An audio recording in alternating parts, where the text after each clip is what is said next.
देखो real Madrid में जो भी हो रहा है वो बिल्कुल परफेक्ट तो नहीं हो रहा है। खैर कह सकते हैं कि परफेक्ट से बहुत दूर की चीज़ हो रही है, क्योंकि अगर आज से लगभग हम 4-5 हफ्ते पहले की बात करें तो जो ऑप्टिमिज्म था उसके पीछे के काफ़ी सारे रीज़न थे, ठीक है? और आप कह सकते हो कि यहाँ पर 4 गोल और 1 मैच ने कहीं न कहीं सबको एक्सपोज़ कर दिया है। लेकिन मैं आई थिंक उस एक्सपोज़ से ज़्यादा ये वर्ड याद यूज़ करना प्रेफ़र करूँगा कि आई थिंक वही प्रॉब्लम, जिस प्रॉब्लम का सॉल्यूशन हमारा पिछला मैनेजर यानी कि हमारे क्यूट से दद्दू यहाँ पर पूरे सीज़न ढूँढते रहे, एक बार फिर से वही प्रॉब्लम हमारे सामने आ गई है, वो भी नए मैनेजर के साथ। और अब वर्स इस चीज़ को ये बना रहा है कि हमने यहाँ पर साइनिंग भी कर दी है, लेकिन अब पता चल रहा है कि भैया प्रॉब्लम तो यहाँ पर शायद से कुछ और ही होती हुई दिख रही है, if that is the only problem. आज के इस एपिसोड में हम लोग ऑफ कोर्स फैक्ट्स पे बात करेंगे, ऑफ कोर्स हम लोग इस समय रियल मैड्रिड के साइड बाय साइड जो चल रहा है उस पे बात करेंगे, लेकिन मोस्ट इंपॉर्टेंटली तुम्हारी मेरी एक क्रिएटर और इसके दोस्तों के बीच की बात होने वाली है। तो ऐसे एपिसोड इस चैनल पे कम आते हैं, एंड डू मेक श्योर कि अगर तुमको ऐसे अनस्क्रिप्टेड अगर एपिसोड्स चाहिए तो फ्यूचर में ऐसे भी बन जाएंगे। मैंने थोड़े से पॉइंट्स यहाँ पर नोट डाउन करे हैं। अब सबसे पहले जितना ही मैं सोशल मीडिया पे ग्रुप देख रहा हूँ ना, 4 ग्रुप में बट चुके हैं, और ये मैं मैड्रिड की बात कर रहा हूँ, ठीक है? मैं न्यूट्रल्स को कैटेगराइज नहीं कर सकता, लेकिन मैं मैड्रिड फैन बेस में अगर बात करूँ तो यहाँ पर पहला ग्रुप वो है जो कहता है कि विनीसियस की बहुत बड़ी गलती है और यहाँ पर विनीसियस को ब्लेम करना बहुत जरूरी है, उस पर बात करेंगे। दूसरा कहता है ऑफ कोर्स कि किलियन एम्बापे की गलती है और उसके पीछे भी अच्छे पॉइंट्स आते हैं। तीसरा कहता है कि भैया दोनों ही चूतियां हैं, इन दोनों की गलती है। और चौथा ये कहता है कि भैया क्या हम यहाँ पर विनीसियस और एम्बापे के साथ क्या वही करने वाले हैं जो हम रियल मैड्रिड जब भी डिजास्टर या फिर जब भी कहते क्राइसिस को सामने देखती है तो वो यही करती है कि फटाफट से स्क्वाड में से किसी एक को चुन लेते हैं और उसको बाहर कर देते हैं, and then we move on. क्या विनीसियस और एम्बापे को टारगेट किया जा रहा है और क्या वो सही भी किया जा रहा है? अब सबसे पहले यहाँ पर विनीसियस की बात करते हैं। तो देखो विनीसियस को सोलली ब्लेम करने का जो सबसे बड़ा रीजन है जो कि वो ग्रुप देता है वो ये है कि भैया विनीसियस की जो परफॉर्मेंस है ना वो बिल्कुल भी उसकी मदद नहीं कर रही है। And at the same time Vinicius का जो एटीट्यूड है, विनीसियस का जो प्ले स्टाइल है, वो डिमांड करता है परफॉर्मेंस, क्योंकि विनीसियस खेलता है कॉन्फिडेंस पे, विनीसियस खेलता है थोड़ा कॉकी, थोड़ा बहुत एक्सट्रोवर्ट होकर खेलता है, वो टेक ऑन करना प्रेफर करता है। वो यहाँ पर आप कह सकते हो कि वो फुटबॉलर्स नहीं होते, या तो वो ह्यूमिलिएट करेंगे या फिर एक गेम में वो ह्यूमिलिएट होंगे। फिलहाल सेकंड वाला पार्ट जो है ना कि ह्यूमिलिएट होने वाला पार्ट, वो हमको कंसिस्टेंटली होते हुए दिख रहा है। इसी के साथ यहाँ पर विनीसियस को लेके ये भी है कि भाई पहले विनीसियस एक बहुत बड़ा हमको एस्केप रूट देता था। जब भी रियल मैड्रिड स्ट्रगल करती थी तो कहीं ना कहीं विनीसियस जूनियर को लेके सबके मन में ये था कि ये बंदा ऐसा है जो कि हमको एस्केप रूट देगा, जो कि हमको गोल्स देगा in the most unpredictable manner. अब चीज ये हो रही है कि विनीसियस वो तो कर नहीं रहा, बल्कि काफी सारे लोग ये मान के चल रहे हैं कि पोस्ट बेंजिमा एरा की अगर हम बात करें, या फिर हमारा जो वो जूड बेलिंगम विनीसियस और रॉड्रिगो की तिगड़ी चली थी, उसके बाद से कहीं ना कहीं यहां पर ऐसा लग रहा है कि क्या विनीसियस जूनियर या अनप्रेडिक्टेबल सिचुएशंस में गोल कंट्रीब्यूट करने की तो दूर की बात है, क्या हम इस बहुत ही डिजास्टरस सिचुएशन में हैं इसलिए क्योंकि विनीसियस परफॉर्म नहीं कर रहा, या फिर विनीसियस का of the ball work rate नहीं आ रहा? अच्छा, एम्बापे की बात करें तो यहां पर एम्बापे के साथ सीन ये है कि काफी लोग इस चीज को पॉइंट आउट कर रहे हैं कि भाई किलियन एम्बापे के बाद हमने कभी ये तो सुना नहीं कि विनीसियस प्रेस नहीं करता, हमने कभी ये भी नहीं सुना कि यहां पर ईगो प्रॉब्लम चल रही है, हमने कभी यहां पर यह भी नहीं सुना कि यहां पर टीम में एफर्ट मारने की दिक्कत आ रही है, और कभी टीम के बैलेंस को लेके भी चीजें ज्यादा डगमगाई नहीं है। ऑफ कोर्स टीम ने वक्त रहते टाइम टू टाइम बैलेंस ढूंढा है, चाहे हम बात करें करीम बेंजिमा विनीसियस की इक्वेशन, नहीं भूलना चाहिए कि दो ही वो लौंडे थे जिसमें बेंजिमा ने मैच में कह देते ये हमारे अगेंस्ट खेलता है, इन दोनों में लड़ाई हो गई थी जिसको सुलझाया गया, और फिर ये एक फॉर्मेडेबल वेपन बनता है यूरोप में जो कि हमको 21-22 का सीजन देते हैं। हमको नहीं भूलना चाहिए कि यहाँ पर जूड बेलिंगम जो कि एक मिडफील्डर, उसने यहाँ पर पहले ही सीजन में 20+ गोल मारे जस्ट बिकॉज क्योंकि यहाँ पर रियल मैड्रिड को जरूरत थी। हमें नहीं भूलना चाहिए कि हमने जब पोस्ट बेंजिमा एरा में जोजेलू ढूंढ के लाए थे जिसने हमको यहाँ पर 2 कमबैक्स अच्छे खासे दिए थे, तो ये तो मैं समझ चुका हूं कि यहाँ पर रियल मैड्रिड जब भी क्राइसिस की बात आती है तो फिगर आउट कर लेती है। लेकिन काफी सारे लोग ये कहते हैं कि भैया किलियन एम्बापे से पहले सब चीजें हो पा रही थी, किलियन एम्बापे से पहले टीम में बैलेंस भी था, किलियन एम्बापे से पहले टीम में यहाँ पर प्रेसिंग स्ट्रक्चर भी था, किलियन एम्बापे से पहले यहाँ पर अपना सारे प्लेयर्स प्रेस भी करते थे, एफर्ट्स भी मारते थे। लेकिन किलियन एम्बापे के आने के बाद ही क्यों यहाँ पर प्लेयर्स अब प्रेस नहीं कर पा रहे, क्यों विनीसियस यहाँ पर प्रेस नहीं कर पा रहा, क्यों ऑफ द वर्क यहाँ पर of the ball work rate की बात हो रही है, क्यों यहाँ पर टीम के बैलेंस की बात हो रही है, क्यों यहाँ पर प्रेसिंग स्ट्रक्चर की बात हो रही है? तो उसके पीछे यहाँ पर ये बोलते हैं कि भैया देखो सीधी सी बात है, एम्बापे ही ब्लेम करने को है। दी ओनली रीजन एम्बापे को लोग ब्लेम नहीं कर रहे वो ये कि अगर एम्बापे को ब्लेम कर दिया तो रियल मैड्रिड के फैन के होने के नाते आपको ये एक्सेप्ट करना पड़ेगा कि शायद से ये एक ऐसा साइनिंग थी जो कि थोड़ी ज़्यादा ओवरवेलमिंग हो गई और फिलहाल उस एक्सपेक्टेशन पे खरी नहीं उतर रही। अब काफ़ी सारे लोग कहते हैं कि ये दोनों ही एक ही थाली के चट्टे बट्टे हैं। काफ़ी सारे लोगों ने कहा और मैं इससे थोड़ा सा एग्री भी कर जाता हूँ। मेरे को लगता है कि Vinicius on his part is also blame, उसको भी ब्लेम करना चाहिए। वहीं एम्बापे ऑन हिज पार्ट उसको भी ब्लेम करना चाहिए, क्योंकि जब आप यहाँ पर गेम को देखोगे ना तो आपको लगता है कि दोनों बिल्कुल लाइबिलिटी हैं। बिल्कुल दोनों ने कहा कि यहां पर दोनों ही एक दूसरे को मुंह पे ऐसे ताकते हैं जैसे दोनों को कुछ नहीं, जबकि इस समय वर्ल्ड फुटबॉल में कोई भी ऐसी टीम नहीं है जहां पर आपकी एंटायर फ्रंट लाइन गायब है। अगर हम पीएसजी वाले मैच की बात करें जिसमें भी मैं बात करूंगा, लेकिन उसमें भी आप देखो इतनी पिक्चर सामने आई है, आप उस मैच को देखोगे कि एम्बापे और विनीसियस लिटरली बस वहां पर ताक रहे हैं, उसमें भी एम्बापे स्पेसिफिकली। और मैं यहां पर एम्बापे को टारगेट नहीं कर रहा, बट मैं ये कह रहा हूं कि विनीसियस को ऑफ कोर्स आप विनीसियस को क्रिटिसाइज कर सकते हो, आप विनीसियस को पेल सकते हो, और विनीसियस ने हरकतें भी वही करी हैं कि खेल नहीं रहा है, परफॉर्म नहीं कर रहा है, और उसके ऊपर से ऑफ कोर्स जो उसका एटीट्यूड है, लेकिन विनीसियस एफर्ट देता है, विनीसियस ट्रैक बैक करता है, विनीसियस लाइक ट्रिगर करता है, विनीसियस प्रेस करता है, एम्बापे नहीं करता। ठीक है, तो क्या अब एम्बापे नहीं करता तो क्या प्रॉब्लम यही है? अगर ऐसा होने लगता तो फिर लिवरपूल में साला प्रॉब्लम होना चाहिए, पीएसजी में या फिर Barcelona Messi should be problem, या फिर अभी अल नसर में रोनाल्डो शुड बी प्रॉब्लम, या फिर पोर्चुगल में Ronaldo should be problem. But हम यहाँ पर सेलेक्टिव क्रिटिसिज्म नहीं कर सकते। So this can not be the entirety of the problem. काफ़ी सारे लोग कहते हैं यहाँ पर, अब एक ये भी ग्रुप है कि भैया एम्बापे और विनीसियस को यहाँ पर लपेटना आसान है क्योंकि भीड़ भी लपेट रही है, लेकिन क्या एम्बापे और विनीसियस की आड़ में एक बार फिर से मैड्रिड वो गलती ना कर बैठे जो पहले भी कर चुकी थी जब एम्बापे की साइनिंग करी थी? उन्होंने कहा कि आप एम्बापे की साइनिंग आपने जरूर करी, लेकिन क्या आपने तब सोचा था कि यहाँ पर टोनी क्रूज को आप कैसे रेप्लिकेट करोगे? क्या आपने सोचा था कि आपके डिफेंस में आप यहाँ पर 6 महीने कैसे बिताओगे? और अब एक बार फिर से लोग ये कह रहे हैं कि आप एम्बापे और विनीसियस पे तो बात कर पा रहे हो, लेकिन क्या यहाँ पर आप बाकी के जो भी की एरियाज हैं उसको एड्रेस कर रहे हो? अब इन सारी सिचुएशंस में आई थिंक अपन ये समझ चुके हैं कि सब ब्लेम तो कर रहे हैं, ठीक है, ऑफ कोर्स कोई किसी को कर रहा है, कोई किसी को कर रहा है, और सब अपने अपने ओपिनियन के हिसाब से आई थिंक ओपिनियन के लिए एंटाइटल्ड है, और उसमें तो कोई स्पेसिफिकली गलत नहीं है।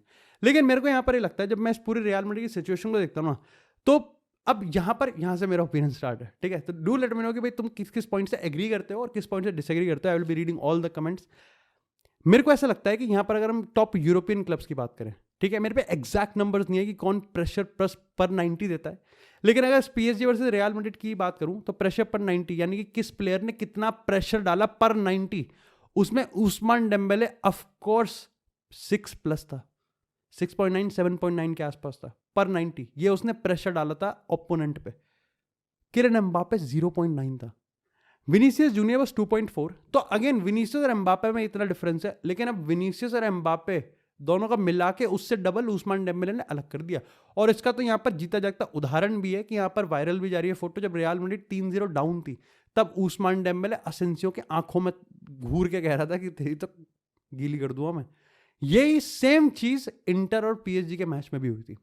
अब मैं यहाँ पर ये चीज नोटिस कर रहा हूं कि अगर हम इस समय टॉप यूरोपियन टीम्स की बात करें तो आप जितनी भी टीम्स हैं ऑफ कोर्स सारी सब पीएसजी की तरह नहीं खेलते, ठीक है, सब पीएसजी बारसा की तरह नहीं खेलते, और उसमें भी पीएसजी में तो लाइक बारसा भी एक अच्छी तरीके से क्राफ्ट करती है।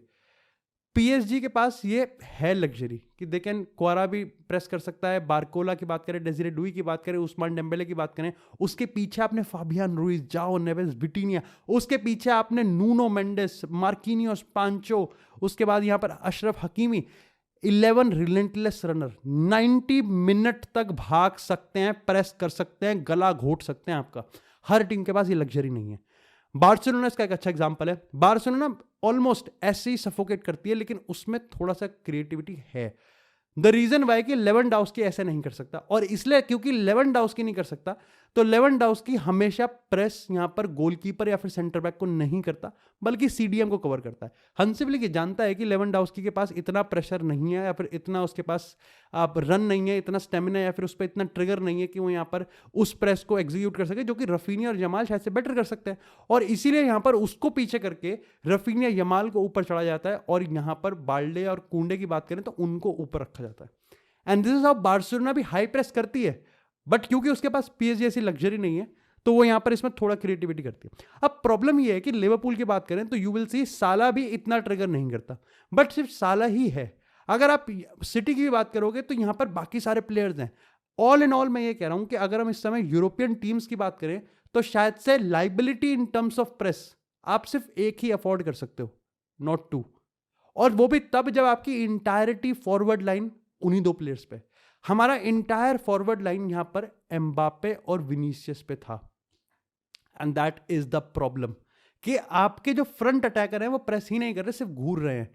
सो मेरे को लगता है काफी सारे लोग इस चीज पे भी करते हैं कि भाई जो गोल खा रहे हो आप, वो गोल आप क्यों खा रहे हो? उसमें एम्बापे विनीसियस की थोड़ी गलती है, उसमें तो आपकी टीम की डिफेंस की गलती है, जिसपे लाइक मैं आऊंगा अभी। लेकिन आप ये भी सोचो कि अगर आपके अटैकर ही प्रेस नहीं करेंगे, ठीक है, और दोनों ही नहीं करेंगे, बिल्कुल भी नहीं करेंगे, तो पहली चीज आपका जो मिडफील्ड है वो ओवररन होने वाला है, ठीक है। आपके मिडफील्ड को आपको कंपेंसेट करने के लिए प्रेस करना पड़ेगा। दैट इज बिकॉज आपके मैनेजर को हाई प्रेस चाहिए, ठीक है, और ये हमने जाबी को देख लिया कि उसको हाई लाइन भी चाहिए और उसको हाई प्रेस भी चाहिए। तो आपका हाई प्रेस, राल्फ रैंगनिक के famous word, pressing is like pregnancy, या तो होगी या तो नहीं होगी। तो आपके सबसे पहले तो एम्बापे और विनीसियस को कंपेंसेट करने के लिए पीछे से प्रेस करना पड़ेगा, जिसमें वाल्वर्दे और बेलिंगम। एक नंबर है मेरे पास उस गेम में, पीएसजी वर्सेस रियल मैड्रिड वाले गेम में पीएसजी 104 किलोमीटर भागी थी लगभग, रियल मैड्रिड उनसे ज्यादा भागी थी। सो कलेक्टिवली रियल मैड्रिड ज्यादा भागी थी, ठीक है, डिस्पाइट द फैक्ट कि सबको सामने दिख रहा था। इसीलिए हो रहा था कि यहां पर सबसे पहले कंपेंसेट करना पड़ रहा था। और दूसरा रीजन यहां पर यह है कि शेप आपकी टूट रही थी। द फैक्ट कि यहां पर एम्बापे ना ही प्रेस कर रहा था, ना ही उस पासिंग लाइन को ब्लॉक कर रहा था, ना ही किसी पे ट्रिगर कर रहा था, ना ही किसी पे प्रेशर डाल रहा था। सो पूरी दुनिया का टाइम था यहाँ पर विटिनिया पे बॉल बनाने के लिए, पासिंग बनाने के लिए, उसको कंपेंसेट करने के लिए। जब रियल मैड्रिड की मिडफील्ड यहाँ पर उसको प्रेस करती है, ठीक है, most of the time Xabi Alonso उसको समझ गया, तो उसने कहा कि लो ब्लॉक में बैठ जाओ, बस अपनी शेप को मेंटेन करो। बट एट टाइम्स आपको उसको प्रेस को करना ही पड़ेगा, आपको उस प्लेयर को प्रेस करना पड़ेगा, which Mbappe and Vinicius certainly didn't do.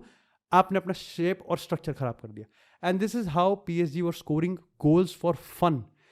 अब मैं इसमें चौथा वाला पॉइंट जरूर लेके आना चाहूंगा। Yes, Mbappe and Vinicius are not the only problem, लेकिन उसको रियल मैड्रिड ने कुछ हद तक सॉल्व किया है, इससे इनकार नहीं किया सकता। और इसलिए मेरे को लगता है कि क्या पीएसजी जरूरत समय से पहले आ गई जाबी अलोंसो के सामने, और क्या यहां पर पीएसजी तब आई जब रियल मैड्रिड सही में शायद से अपने फुल पोटेंशियल पे नहीं थी। फॉर एग्जाम्पल, विनीसियस और एम्बापे साथ में खेलेंगे या नहीं खेलेंगे, वी डोंट नो, क्योंकि पूरे क्लब वर्ल्ड कप में विनीसियस एम्बापे साथ में नहीं खेले, not under a new manager. हमने विनीसियस और एम्बापे को यहां पर पहले खेलते हुए देखा, लेकिन that was a different structure, different formation, हमने देख लिया। दूसरी चीज कि यहां पर विनीसियस और एम्बापे के प्रेसिंग पे भी काम करवाया जा सकता है। हम लोग शायद से ये चीज मान के बैठ चुके हैं कि साले ये तो प्रेस ही नहीं करेंगे, बट ऐसा नहीं है। क्या पता जाबी अलोंसो को और टाइम मिले तो वो कर देता। क्या पता अगर विनीसियस और एम्बापे की पार्टनरशिप शुरुआत से खेलती क्लब वर्ल्ड कप में, तो हमको लाइक धीरे धीरे धीरे धीरे हमको धीरे धीरे यहां पर इन पे इंप्रूवमेंट मिलता है। लेकिन द फैक्ट कि यहां पर इन दोनों की पार्टनरशिप पीएसजी के अगेंस्ट खेल गई पहली बार under Xabi Alonso, and it got exposed, fully exposed. तो कह सकते हो कि यहां पर खेले भी तो साले किसके सामने, पीएसजी के सामने। मैंने ये इसलिए कहा क्योंकि शायद से अपने फुल पोटेंशियल पर नहीं खेली, क्योंकि मस्तिनत्वांतो की बात करें साइनिंग हुई है, ट्रेंट आर्नोल्ड की बात करें साइनिंग हुई है। लोग कहेंगे कि ट्रेंट तो और एक्सपोज करेगा, but again not everything relates, ठीक है। सो ट्रेंट की साइनिंग हुई है, डीन हॉयसन जिसकी साइनिंग हुई थी यहां पर वो इस गेम में नहीं खेला। तो यहां पर चीजें हो रही हैं। कररस की साइनिंग अब की गई है यहां पर जस्ट कि हमको डायनामिक मिले और यहां पर सिस्टम बनाया जाए। लेकिन अल्टीमेटली शायद से मेरे को लगता है कि एम्बापे और विनीसियस, अगर आपके दोनों ही प्लेयर ऊपर प्रेस नहीं करेंगे अंटिल दे इंप्रूव, या फिर जो भी सीन होता है, दे विल सफर। क्योंकि आपकी कोई भी टीम यूरोपियन फुटबॉल में हाई लाइन और हाई प्रेस नहीं खेल सकती अगर आपका सामने का प्रेस पूरी तरीके से हैंडीकैप है, और वो है handicap. I am not saying कि एम्बापे और विनीसियस की ही सारी गलती है, आई एम सेइंग कि हमारा मैनेजर जिस तरीके से फुटबॉल खेलना चाहता है, एम्बापे और विनीसियस उसको इनेबल नहीं करवाएंगे, and unfortunately specifically Mbappe. Kylian Mbappe doesn't press, of course Luis Enrique की वायरल क्लिप जाएगी, Kylian Mbappe doesn't press, Kylian Mbappe unfortunately will not press.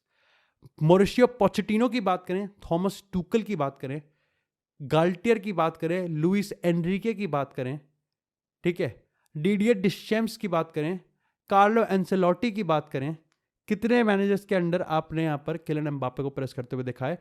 And Kylian Mbappe will press for Xabi Alonso, इसके chances कम है. If that happens, that will B.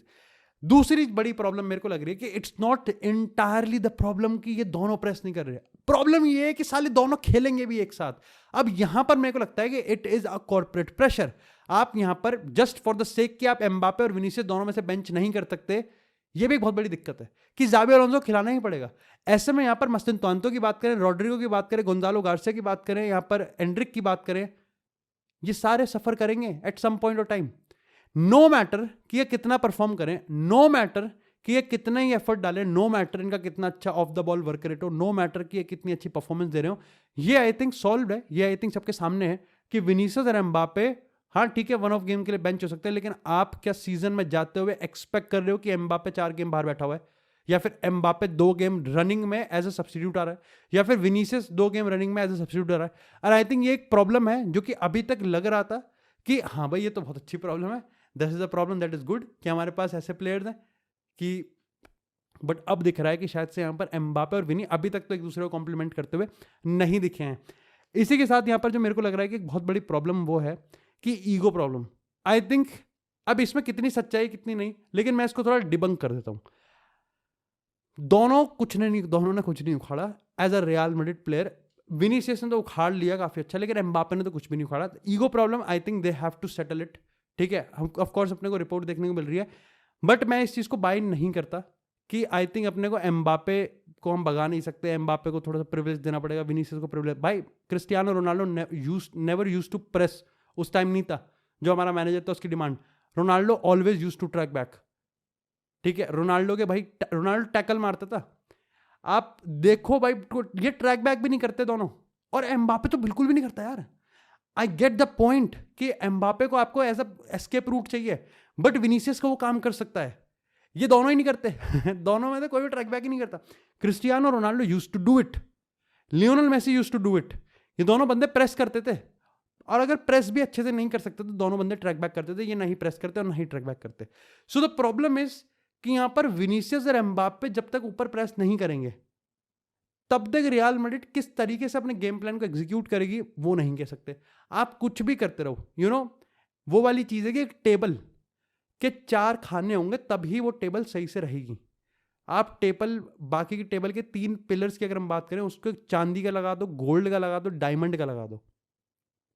अगर चौथा वाला जो टांग है वो टूटा हुआ है, तो वो टीम, वो टेबल सही से खड़ी नहीं हो पाएगी. नो मैटर कि आपने बाकी के 3 पिलर चांदी के लगाए हैं, हीरे के लगाए हैं, गोल्ड के लगाए हैं, परफेक्ट इंच पे लगाए हैं, it just will not work. And unfortunately Mbappe और विनीसियस की जोड़ी में, ये दोनों जोड़ी मेरे को प्रेस करते हुए नहीं दिख सकते, स्पेशली किलियन एम्बापे.